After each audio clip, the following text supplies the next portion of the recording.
বিলের যে দুর্নীতি শুরু হয়েছে, আমি দুর্নীতি বলতে বাধ্য হচ্ছি, এখনো আমি ভিতরে যাই নাই। কারণ হচ্ছে গিয়ে একই বাসায় একই মানুষের কিভাবে 1300 আর 4000 কেমনে বিল হয়, এইটা আমি মানুষ দেখেন এই বিলের কাগজ ছাড়া আমি কথা বলতে চাই না। জোট সরকারের সময় অন্ধকারে 17 ঘন্টা ছিলেন, উনি বিদ্যুতের দামের কথা বলেন। মাননীয় সংসদ সদস্য, আপনার স্পিকারের মাধ্যমে আমি জানতে চাই তার কাছে, উনি ভুলে গেছেন। আরে অন্ধকারে থাকার যে কষ্ট, আরে সেই কষ্টের কথা বলেন। মাননীয় স্পিকার, আপনার কাছে অনুরোধ করি, আল্লাহর হস্তে সংসদ সদস্যরা বিদ্যুৎ জ্বালানি নিয়ে কথা বলেন না। আমি জানি না কোন মুখে আপনারা কথা বলা সাহস করেন, হয়তো লজ্জা শরমের অধিকার আপনাদের মধ্যে নাই। মাননীয় সদস্য জনাব সৈয়দ সাইদুল হক হবিগঞ্জ 4, সম্পূরক প্রশ্ন। ধন্যবাদ মাননীয় স্পিকার। মাননীয় স্পিকার, এই প্রশ্নের ব্যাপারে সম্পূরক প্রশ্নে আমি মাননীয় প্রধানমন্ত্রীর দৃষ্টি আকর্ষণ করছি। কেন আমার বিরুদ্ধে এইরকম নির্যাতন চলতেছে? আমার এটা হচ্ছে গিয়ে সেপ্টেম্বর মাসের বিল। আমার এক একটা বিল এই মাসে বিল আসছে হচ্ছে গিয়ে 3300, এর আগের মাসে আসছে 1300, এর আগের মাসে আসছে 270। এর মানে হচ্ছে গিয়ে নিশ্চয়ই কোন একটা ঝামেলা হয়েছে, নাইলে আমার ছেলেও নাই, মেয়েও নাই, বউ বাচ্চা কেউই নাই, আমি একটা থাকি আমার পিএসএ নিয়ে বাসায়। আমার বাসায় কেন হঠাৎ করে 1500 আর হঠাৎ করে 3000 বিল আসবে? কারণ বাংলাদেশের এটা শুধু আমার কথা না, এটা সারা বাংলাদেশের বিভিন্ন জায়গায় যেভাবে এই বিলের যে দুর্নীতি শুরু হয়েছে, আমি দুর্নীতি বলতে বাধ্য হচ্ছি, এখনো আমি ভিতরে যাই নাই। কারণ হচ্ছে গিয়ে একই বাসায় একই মানুষের কিভাবে 1300 আর 4000 কেমনে বিল হয়, এইটা আমি মানুষ দেখেন এই বিলের কাগজ ছাড়া আমি কথা বলতে চাই না। কাগজ আমার কাছে 5 মাসের কাগজ জমা হয়েছে, এই জন্য আপনাদের সামনে দুইটা কথা বলতে চাই। আবার কত বড় দেখেন, শেখ হাসিনার উদ্যোগ, ঘরে ঘরে বিদ্যুৎ, শেখ হাসিনার নাম ব্যবহার করে এরা এই বাটপারি শুরু করছে। এই করোনাকালীন সময় আমি বাসায় ছিলাম না, আমি আমার গ্রামের বাড়ি ছিলাম। এই গ্রামের বাড়িতে থাকাকালীন সময় দেখছি আমার বিল 3500 টাকা বিল আসছে। এর মানে ভৌতিক বিল। এরা এখন প্রাতিষ্ঠানিক দুর্নীতি শুরু করছে। আরে ব্যক্তির বিরুদ্ধে তো কথা বলা যায়, এই এত বড় প্রতিষ্ঠানের বিরুদ্ধে কথা বলবেন আপনি কিভাবে? কার বিরুদ্ধে কথা বলবেন? মাননীয় মন্ত্রীর দৃষ্টি আকর্ষণ করে বলছি, দেখেন আপনারা এই যে মানুষের যে দীর্ঘ নিঃশ্বাস, এই নেত্রীর নাম ব্যবহার করে উপরে নেত্রীর নাম দিয়ে এই যে আপনারা ভৌতিক বিল দেওয়া শুরু করছেন, এটা ছিলেন সকালবেলা উঠে যে গার্জিয়ান যে 1500 টাকার বিলের জায়গায় যে 3000 3500 টাকা বিল দেখে তার জীবন তো এইভাবেই শেষ হয়ে যাচ্ছে। আরে ধর্ষণ কি খালি মহিলাদের হয়?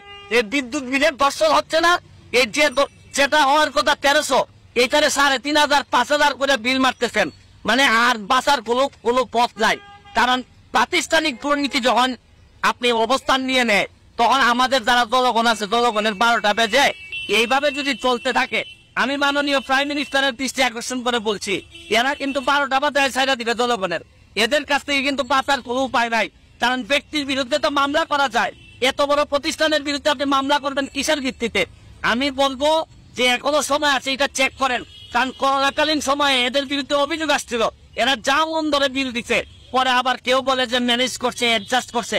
এইভাবে একটা দেশ চলতে পারে না। কারণ আমার তো ব্যারিস্টার মানুষ, আমি বিল দিয়ে দিতে পারবো, অসুবিধা নাই।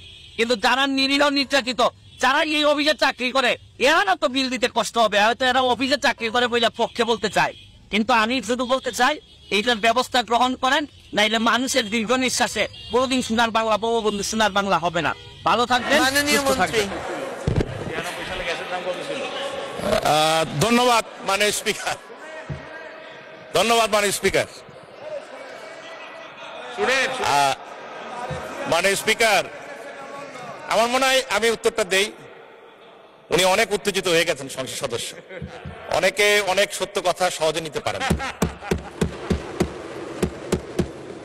আমি মাননীয় স্পিকার, আমি চাই এই সংসদে একটা সময় দেন, জ্বালানি নিয়ে কথা বলবো। অন্ধকারে 17 ঘন্টা ছিলেন, সকলে মনে আছে। জোট সরকারের সময় অন্ধকারে 17 ঘন্টা ছিলেন, উনি বিদ্যুতের দামের কথা বলেন। আরে অন্ধকারে থাকার যে কষ্ট, আরে সেই কষ্টের কথা বলেন। আপনাদের সময় বিদ্যুৎ অপচয় কষ্ট কত ছিলেন জানেন? মাননীয় সংসদ সদস্য, আপনার স্পিকারের মাধ্যমে আমি জানতে চাই তার কাছে, উনি ভুলে গেছেন। 44% 44% অপচয় ছিল। অপচয়টা কি মধ্যে পড়ে? দুর্নীতির মধ্যে পড়ে। 3 বার দুর্নীতিতে চ্যাম্পিয়ন কি খামাখা হয়েছেন তারা? 5 বার। বাংলাদেশ এখন ক্রিকেটে চ্যাম্পিয়ন হয়, বাংলাদেশ উদাহরণ হয় সারা বিশ্বের কাছে, সাফ চ্যাম্পিয়ন হয়, আর ওনারা করেছেন দুর্নীতিতে চ্যাম্পিয়ন। ঘন্টার পর ঘন্টা শেষ হয়ে যাবে মাননীয় স্পিকার যদি বক্তব্য দিতে হয় তাদের ব্যাপারে। কোনো প্রয়োজন নাই, চাল ডাল গম কি দাম ছিল, আরে ভাই আপনারা তো খাদ্য দিতে পারেন না, গুলি করে মানুষ মেরেছে, আবার দামের কথা জিজ্ঞাসা করেন। আপনারা বিদ্যুৎই দিতে পারেন না 17-18 ঘন্টা, কানসাটে আপনারা গুলি করে মানুষ হত্যা করেছেন। আমার এখনো খেয়াল আছে সাবেক প্রধানমন্ত্রী খালেদা জিয়া গিয়েছিলেন টঙ্গীতে বিদ্যুৎ পাওয়ার প্ল্যান্ট ওপেন করার জন্য, ঢাকায় আসতে পৌঁছতে পারে নাই, তার মধ্যে বিদ্যুৎ প্ল্যান্ট বন্ধ হয়ে গেছে।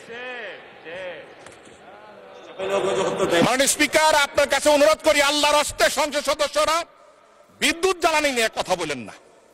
আমি জানি না কোন মুখে আপনারা কথা বলার সাহস করেন, হয়তো লজ্জা শরমের অধিকার আপনাদের মধ্যে নাই। ঘন্টার পর ঘন্টা কথা বলতে পারবো, তথ্য না খালি ডকুমেন্ট নিয়ে আর হাজির করতে পারবো। ধন্যবাদ মাননীয় স্পিকার। দর্শক, বিদ্যুৎ অফিসের বিদ্যুৎ বিলের দুর্নীতি নিয়ে এবার সংসদে মুখ খুললেন ব্যারিস্টার সুমন ভাই এবং বিদ্যুৎ প্রতিমন্ত্রীর কার উপর রেখে গেলেন। দেখতেই তো পারলেন বিদ্যুৎ নিয়ে কথা বলতে গিয়ে কিভাবে অপমানিত হলো আমাদের প্রিয় ব্যারিস্টার সুমন ভাই। তাও তিনি পিছু হটলেন না, অন্যায় দুর্নীতির বিরুদ্ধে তিনি রুখেই দাঁড়ান। সত্যি বাঙালি আজ তাকে পেয়ে ধন্য হয়েছে। বাংলার ফাটাকেষ্ট বলা হয় এখন ব্যারিস্টার সুমনকে, কারণ তিনি যেভাবে এবার সংসদে খেপে গিয়েছেন, একের পর এক এমপি মন্ত্রীকে সংসদে যেভাবে অপমানিত করছেন, তাতে বোঝা যাচ্ছে তিনি আমাদের এই বাংলাদেশটাকে বঙ্গবন্ধুর সোনার বাংলায় পরিণত করবে। মাননীয় প্রধানমন্ত্রীকে ধন্যবাদ জানাই এরকম একজন যোগ্য ব্যারিস্টারকে এমপি বানানোর জন্য। আজ সকল সাধারণ মানুষের মুখে হাসি ফুটেছে। তিনি যেভাবে অন্যায়ের প্রতিবাদ করছেন সেটা দেখে যে কেউ তার মায়ায় পড়ে যাবে। ব্যারিস্টার সুমন একজন সাহসী বীর পুরুষ, যেখানেই অন্যায় দুর্নীতি সেখানেই তার প্রতিবাদ। আজ তো বিএনপিরও তাকে খুব ভালোবাসতে শিখে গিয়েছে। তাই সরকারের দৃষ্টি আকর্ষণ করে বলতে চাই, ব্যারিস্টার সুমনের ওপর যেন সব সময় নজরদারি রাখা হয়, কারণ তার শত্রু কিন্তু সাধারণ কোন মানুষ নয়, এখন তার শত্রু হচ্ছে বড় বড় এমপি মন্ত্রীরা। আজকের মতন বিদায় নিচ্ছি। ভিডিওটি বেশি বেশি শেয়ার করে দিন, আর আপনি আমাদের চ্যানেল নতুন হয়ে থাকলে সাবস্ক্রাইব করে রাখুন।